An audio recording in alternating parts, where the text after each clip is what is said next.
like to pretend. And there is this kind of blurring of whether it's public or private. But the main reason that people don't know about it is because these people are powerful and they don't want you to know. What do you see, or why are they actually meeting, and what are the long-term goals for the planet? What do you think that they are actually really plotting in the long term? If they're meeting once a year to decide little goals, surely they've got a long-term strategy for the planet.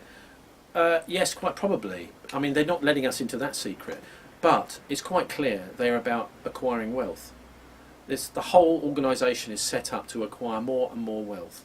Whether it's through takeovers of countries. I mean, they were involved, for example, in 2002, the Bilderberg conference was the first time that I and many other people heard that there was which is leaks from that conference, that there was a serious attempt to invade Iraq.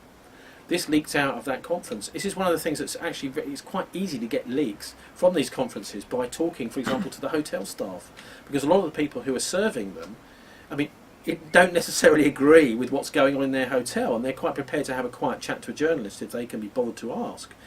The other thing is that you've got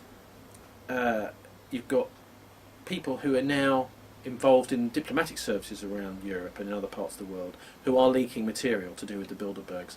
The Bilderbergers don't take any notice of national boundaries. They see themselves as internationalists, NATO internationalists.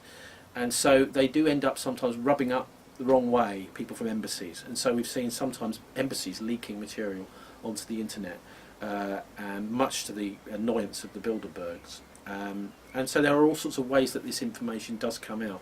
I mean, the Bilderberg people were very much involved in the former Yugoslavia and the Kosovo war. They were pushing for that. And these people are very clever. Lord Carrington, who was the chairman for a while, back in the 1990s, he was actually putting articles in the newspaper saying, "Oh, I don't think that Bosnia, the Kosovo conflict is necessarily a good idea."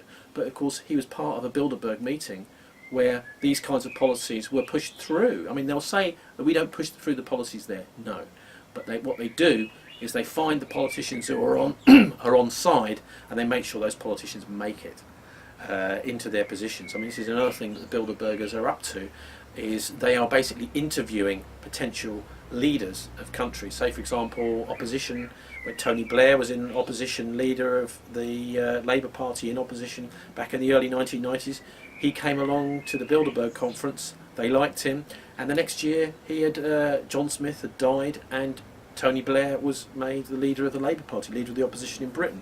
So it's a kind of interviewing process. I don't think the Bilderbergers like the idea that any country might actually be beyond their control, because they're basically greedy control freaks.